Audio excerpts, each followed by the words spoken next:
Now, when we consider, again, Satan's strategy, Satan's goal, and his kingdom to bring about this one world society, something he's been working at throughout history, and Paul even said back in his day that the mystery of iniquity was already working then, and really goes back all the way to the time of the flood, and we could probably even say before that.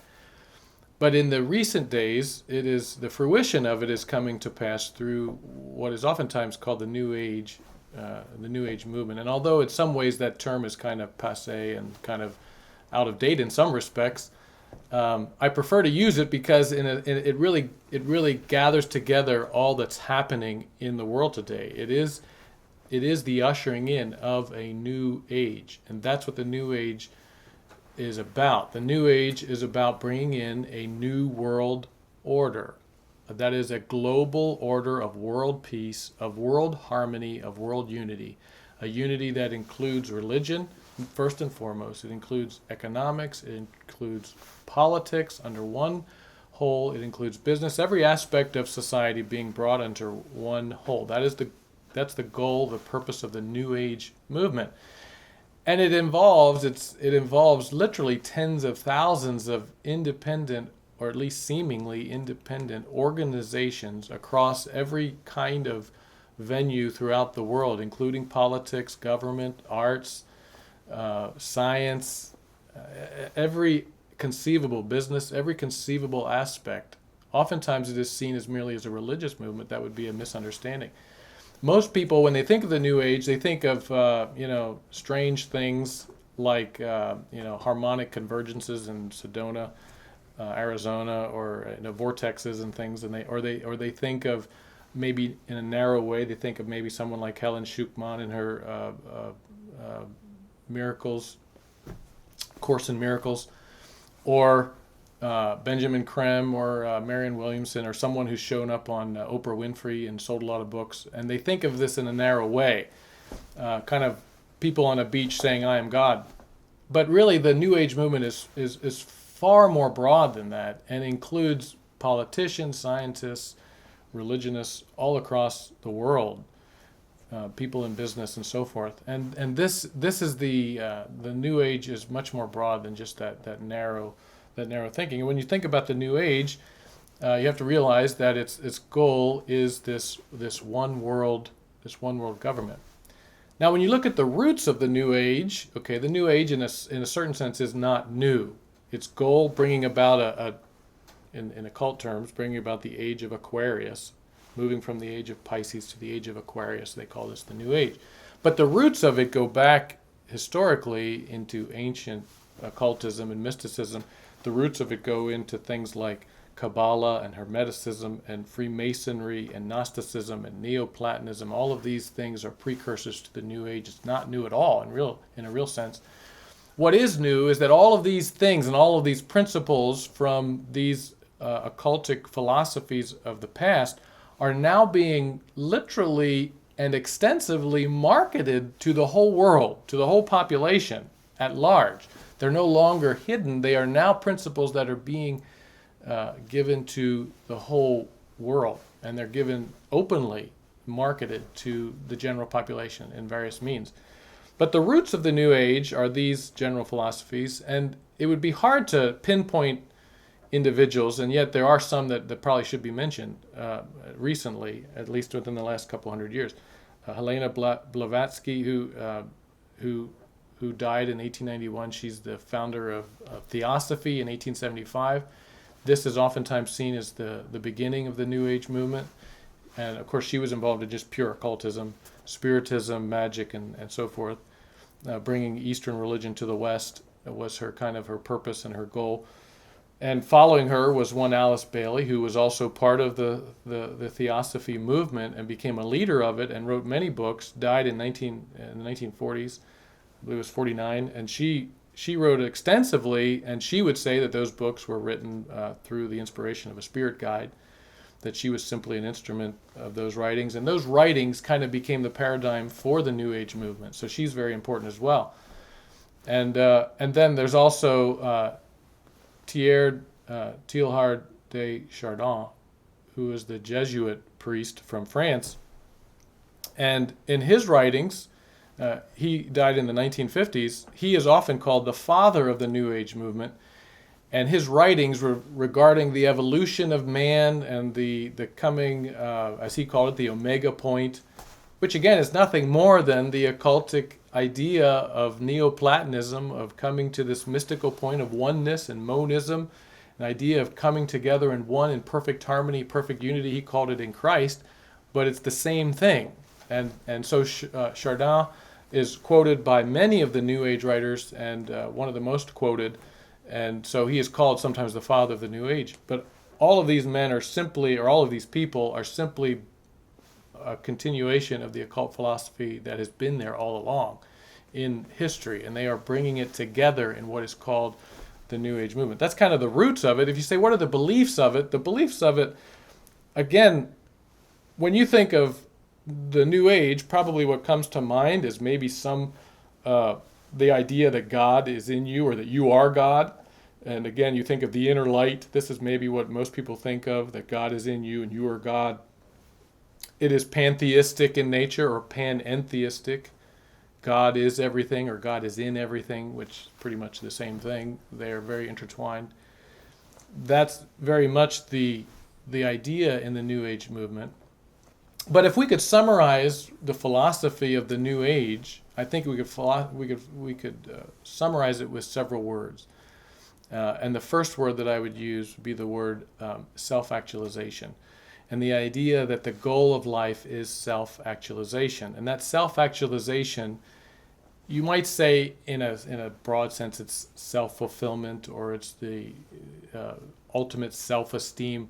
But really what it is what is sometimes called, again in another religious philosophy that's related, nirvana.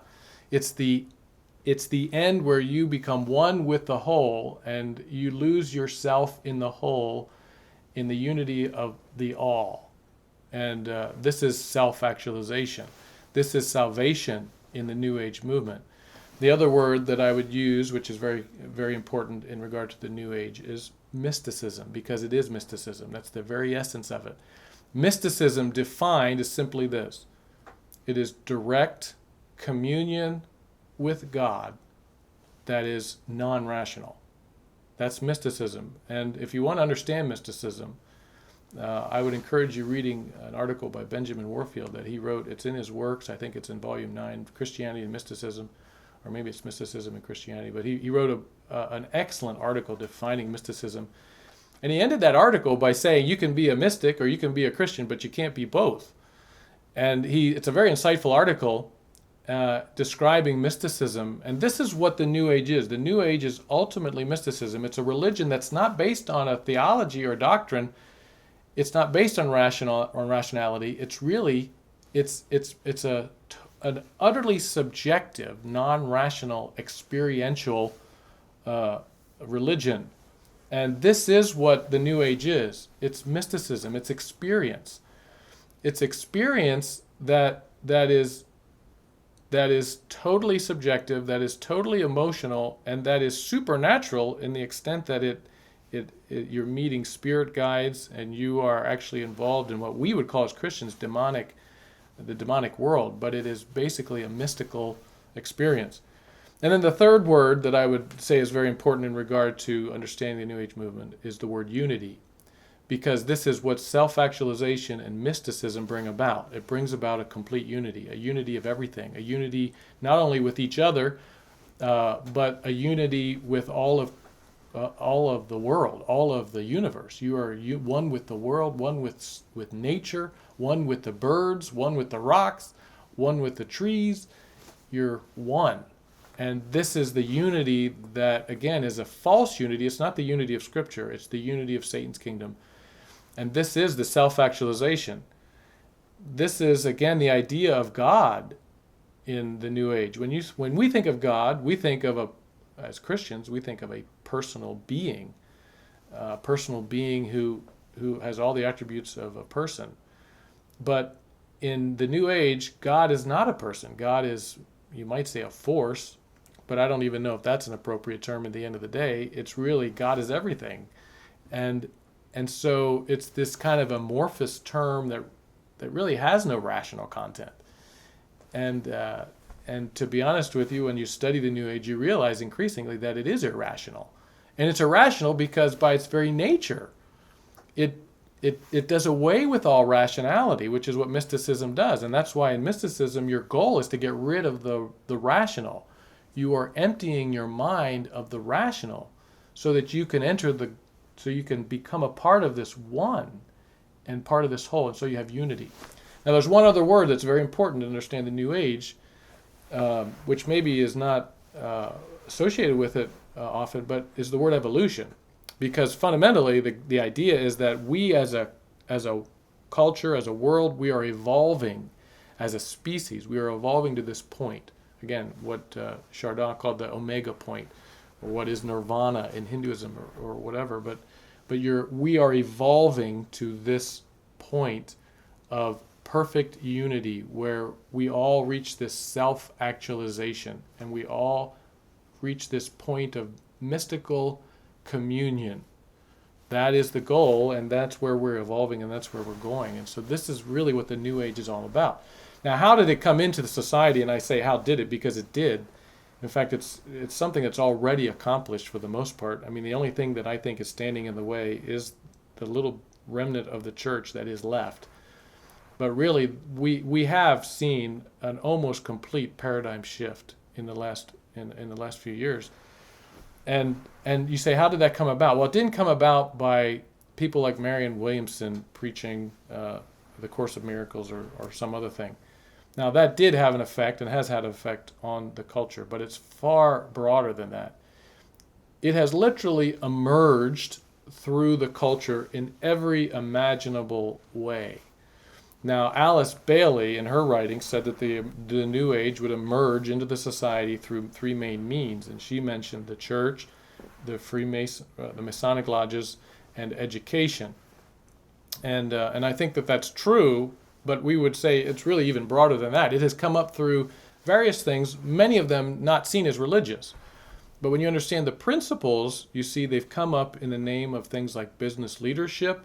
They've come up through in the name of things like psychology. If you look at the psychological theories of men like Carl Rogers, Carl Jung, Abraham Maslow, these ideas of self-esteem, self-actualization, the superconscious, and all these things, these are pure New Age. This is pure occultism in the name of science.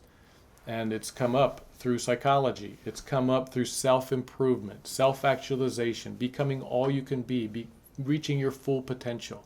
It's come up through the idea of positive thinking. It's come up in through the churches. These principles have been absolutely disseminated through the mega churches, through the seeker-sensitive movement, through the emergent church. These principles are renamed Christian things, but they're just simply emerging into the culture almost without really noticing it because it's everywhere. It's all around you. It's come up through the entertainment world, in the music, in the movies, in the internet. These principles govern the way almost every American, every person in the Western world today thinks. They think in terms of self-actualization, mysticism, unity, evolution. It's come up through the scientific community, most notably through the teaching of evolution, but in other ways as well. Transhumanism, technocracy, these things have come up through the scientific community, and they're all going to one direction, bringing about a unity of the whole. And there are many other things we could look at because it's come up everywhere, and it has completely filled our society so that most people don't even know that it's here. But if you actually look at what people believe, how they think, most people couldn't articulate the things I've just said in regard to the New Age. But if you actually look at what they believe and how they think, that's how they think. They think in those terms. So we have seen a paradigm shift, as they like to call it. This is the New Age movement, and it has come up in every form of life, including the government, and all of these things have brought about this shift, this change, and we are very near, I think, the fulfillment of that complete unity that they have been seeking for over the whole world.